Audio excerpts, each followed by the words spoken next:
Bonjour, aujourd'hui j'aimerais vous présenter un kit un peu particulier, puisqu'il s'agit d'un kit Premium Bandai. Un kit qui, comme beaucoup d'autres kits au Japon, est supposé être en édition limitée, avec des versions un peu différentes de kits qui sont déjà sortis. Et en plus de ça, c'est mon premier ressent, à savoir Reborn 100. Donc ce sont des kits qui ne sont pas des Master Grade, qui sont des kits au 1/100 et qui, même s'ils ont quelques qualités de Bandai actuelles, à savoir facilité de montage, articulation, détail, ne vaut pas les Master Grade. Il n'y a pas d'inner frame, il y a quand même une quantité limitée de pièces, etc. Particularité de ce kit, outre qu'il est proposé, comme tous les autres Premium Bandai, en couleur monochrome. Donc là c'est du rouge, mais ça aurait très bien pu être du vert, du bleu, ce que vous voulez. C'est qu'il s'agit en fait du Bawu, qui est un kit, un mobile suit, si je me rappelle bien, de Zeta Gundam, qui est transformable un peu à la Zeta Gundam, hein, le buste pourrait le rappeler, sauf qu'il est transformable en 2 morceaux, et non pas un seul. Et en plus de ça, donc ce Bawu semble avoir une petite histoire par rapport à Gundam Unicorn. C'est que là, il s'agit en fait d'un Bawu qui est le modèle utilisé par Full Frontal, qui est donc cette espèce de réincarnation de Char Aznable dans Unicorn. Et au départ, donc, il aurait un rebaou qui du coup est forcément à la couleur rouge, qui est la couleur adoptée par Char pour rappeler qu'il est la Red Comet, la comète rouge de Zéon. Et c'est un modèle de Bawu qui a été modifié pour lui et qu'il a utilisé avant d'utiliser le fameux Sinanju. Et donc du coup ce Bawu est une espèce de mix entre des pièces du Bawu et ce que va devenir le Sinanju. Voilà, donc c'est une grosse boîte, c'est une très grosse boîte. Il est assez rare que je doive éloigner autant la caméra du lieu de tournage. C'est une très grosse boîte, vous voyez, c'est pratiquement de la taille de mon avant-bras avec ma main. Donc une grosse boîte. Je pense pas que du coup il y ait le prix, quoique si, en fait si. Donc au Japon il serait trouvable à 4200 yens. Il y a des revendeurs spécialisés sur le net qui font ça, donc si vous intéresse, c'est comme ça que vous pourrez le trouver. A priori, c'est un kit qu'on pourra certainement trouver en France aussi. J'en profite d'ailleurs pour remercier Bandai de m'avoir envoyé ce kit. Ça fait plaisir, c'était un peu mon cadeau de Noël.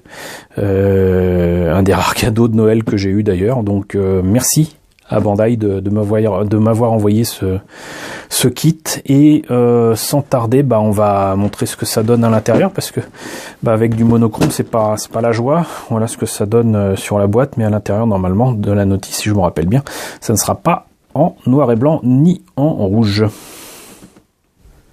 Alors non seulement c'est une grosse boîte, mais surtout elle est bien remplie et il y a beaucoup de pièces. Alors comme je le disais, la notice de montage, elle, n'est pas en monochrome. Donc c'est en couleur. Limite je préfère la boîte en rouge, parce que bon là c'est une image qui est à peine travaillée, mais voilà. D'ailleurs le bouclier me fait étrangement penser à un bouclier de Gundam Seed. Mais bon, très grosse notice, hein. C'est presque un bouquin. Comme c'est tiré d'un kit Premium Bandai, qui est donc le Bawu. On va essayer de mettre un petit peu plus de lumière, voilà.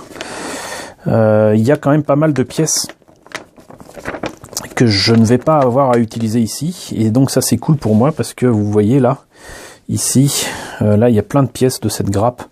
Et là aussi, et un peu là, et un tout petit peu là, que je vais pouvoir utiliser sur autre chose. Puis c'est pas des petites pièces, donc moi je trouve ça super cool. Moi j'adore ça. J'adore ça parce que ça me permet de faire d'autres kits ou de faire des délires à ma sauce, donc c'est cool. Comme je vous le disais, le Bawu est transformable, donc je passe directement à l'étape 4. Vous voyez, donc là vous avez Rebawu attaqueur, Rebawu noteur, et donc ça donne ça. Pour moi très clairement ça ressemble à rien. strictement rien, un peu comme le Double Zeta Gundam. Donc il n'est pas question que je fasse de version transformable pour cette maquette quand je m'y attaquerai. Voilà, mais alors ce qu'il y a de bien avec apparemment les Premium Bandai, c'est que on sait ce qu'on monte au fur et à mesure. Là par exemple, il s'agit de monter le torse, et là il est indiqué toutes les grappes qui seront à utiliser, et hop, on se lance et on a au final le buste. Là la tête, donc pareil, listage des pièces et des grappes à utiliser. On se lance, c'est fait. Les armes, les bras, pareil. Les hanches, les jambes, les pieds. Visiblement, ce qui est le plus compliqué, c'est qu'il y a des articulations pour la transformation, mais entre guillemets, je m'en fiche. Et là, il y a un petit truc qui permet non seulement d'accrocher le torse à la partie des jambes et des hanches, qui est donc transformable, mais de mettre donc cette partie-là qui doit certainement s'accrocher sur un stand. Donc là, c'est très clairement les pièces qui rappellent le Sinanju, en plus de la tête. La tête qui est très différente du Baowu normal. Les ailes aussi sont différentes. En fait, il y a pas mal de détails qui diffèrent. Hein, donc bon, voilà. Les armes. Ça rappelle très clairement les lames d'énergie du Sazabi. Mais vraiment quoi. Et là c'est pour la transformation, donc on s'en fiche. Enfin en tout cas moi je m'en fiche complètement. Et en plus ça m'a pas l'air d'être très pratique, même s'ils rajoutent des espèces de missiles façon Valkyrie. Bon, voilà. Et donc on termine sur le modèle monté et peint avec tout ce qu'il faut mettre comme autocollant et décalco. Et c'est là que ça devient intéressant, c'est que ces Premium Bandai donc peut-être les Reborn 100 ont certes des autocollants ici, donc vous voyez c'est clairement les décorations façon Gundam Unicorn. C'est quelque chose que je n'utiliserai pas, hein, je le ferai à la peinture.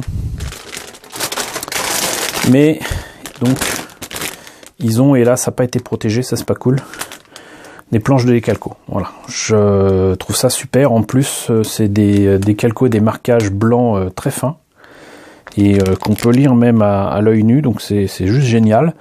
Et ça c'est super cool quand même d'avoir ça en plus avec ces maquettes là. Pour ceux qui n'aiment pas peindre, qui ont peur de ça, bah, vous noterez que une fois de plus avec Bandai vous avez un kit qui a l'air d'être facile à monter, mais en plus avec des pièces déjà de la couleur voulue. Là pareil, avec des pièces transparentes, des pièces blanches, des pièces mauves, des pièces noires, des pièces rouges, enfin je vais pas tout détailler, ça rime à rien, peut-être juste vous montrer la taille ici des jambes. Moi c'est marrant, ça me fait penser aux jambes du VF19 de Macross 7, c'est presque les mêmes détails, on en est vraiment pas loin, c'est assez amusant. C'est à se demander si Monsieur Kawamori n'aurait pas travaillé dessus.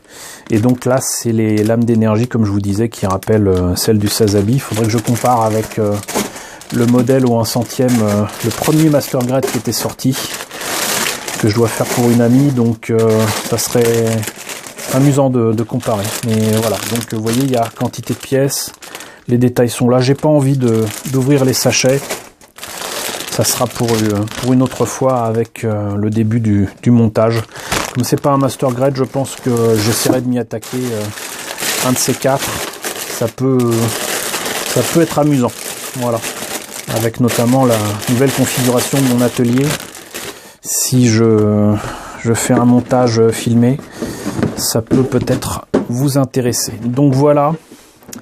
C'était le Baowu de la gamme Reborn 100 et surtout Premium Bandai de Bandai, Kito 1/100e, qui est donc un peu la préquelle de Gundam Unicorn, un peu la préquelle du Sinanju.